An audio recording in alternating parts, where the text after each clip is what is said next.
Hey all, I am going to show you how you can journal right on your photos in the properties of your photos as soon as you download them from your camera, or as soon thereafter as you download them from your camera. I know if I wait 3 days now, sometimes I can't remember what those photos were about, and it seems to be that this is a really great habit that you can get into, because you can even take these things that you type into the properties of your photo and then use them on your scrapbook pages as you're journaling. And even if you scrapbook a photo right away, that journaling is on that scrapbooking file and not on the actual photo file. So later, years from now, if somebody goes, and unless they pair up those two, the photos aren't going to have those journaling on them. And so it's a good habit to journal a little bit on each of your photos as soon as you get them out of the camera. And this is something I'm trying to make a little bit more of a habit. So I have a photo here, and I'm going to show this to you in 3 programs. I have it in Picasa, and I'm just going to open this up. And well, normally it says make a caption, and all you have to do is click on it, and I have this in my clipboard, and I'm going to press Control V and type right in there. And so this is the Honopu Arch, Pirates of the Caribbean, Captain Jack Sparrow runs through it. And I'm going to click back to Library, and now that is right there in that image. Now you can also do this in Windows Live Photo Gallery, and you can see there it is under caption in here. And let's say I wanted to add to it. We saw this in a helicopter flight. However we want to do it. Now I have found that in Windows Live Photo Gallery that the caption sometimes has a limited number of characters. I'm not sure what the characters are. I don't know why they do that, but there might be a reason for it, and so limiting it to whatever characters they allow might not be such a bad thing.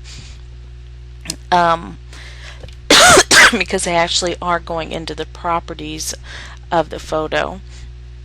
And in Bridge, you're going to see, if I find that same photo, let's see, there it is. And you can see it says we saw this in the helicopter flight on it. And so this is called a description in Bridge.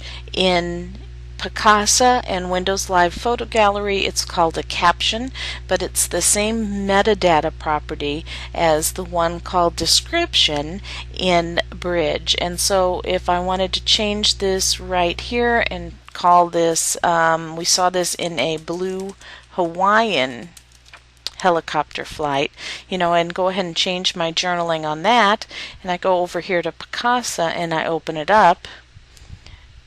You can see it should update. It's not updating that quickly. Sometimes it has to cache in each one. Apply. Now let's go over here. Well, it didn't do it, but I'm finding that if I go too quickly between one program and the other before it's actually done its refreshing, it doesn't show up that fast. But it is in there changing. Let me show you in your folders how you can do this. Now here's that same one, 179B. If I right click on it and choose Properties and then choose Details, the title has what I've just typed. See, and I can go in here and change it to blue Hawaiian helicopter. You can actually journal right here and click Apply. and then go back into the programs and you're going to see it. Oh, now it says Blue Hawaiian. So you can actually do that directly in the properties of the photo. Now if you choose a different view, currently I am in the large icon view. If you have this toolbar set to show, you can also find them here. And if I choose details, you're going to see I have a field out here called title, and in this field you should see, well, it was showing up in there. Let's see, 179B. There we go. There they all are. It was taking a little bit of time to refresh. There's all my journaling right there. And so you can actually journal here. The problem with this one is that I can't see what the image looks like unless I open it up. That's what's so great about these three programs. You can see the images as you type. But to get this field that says title, and I have some other customized fields in here from the default, just go to any one of these and right click, and I am in Windows 7 and I'm sure there's some of these same options in Mac, and this does work in earlier versions of Windows the same way. Click on more, and these are going to be alphabetical. Once you choose them, they come to the top, but they are alphabetical, so you would just scroll down to the T's, find the one for title, and click it and click OK, and it's going to show up here. Now if I wanted the title to be over further so I didn't have to scroll so much because I used it, then let's click on more again, click on title, and click move up. Say I want it right next to the name. Now it's right here. If I wanted to make this longer so I could read it, I could do so. You can see this one here says, we saw this in the Blue Hawaiian helicopter. This one's got a little bit different journaling.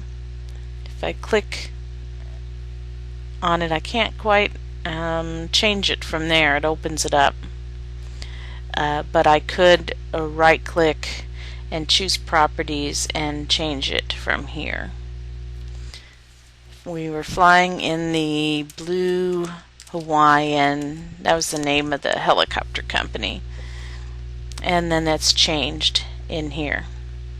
And so what's cool about that is once you journal in here, you can also search your photos for this way. And so what you can use tags to do the same thing, but if you want to do it right from the description, that works too. So if I search here for Nepali, because I have some of these with the description of Nepali coast, and there's the ones that I have the description of Nepali coast. Now that's not in the name of the file, it's in the description, and so it's still showing up. And so that's what's really great about journaling is you can put the people's names and whatever other information right in the journaling in there and be able to search, and it's going to help to come up with those photos. So, time to create a new habit? I know I'm really trying to, because this is pretty awesome.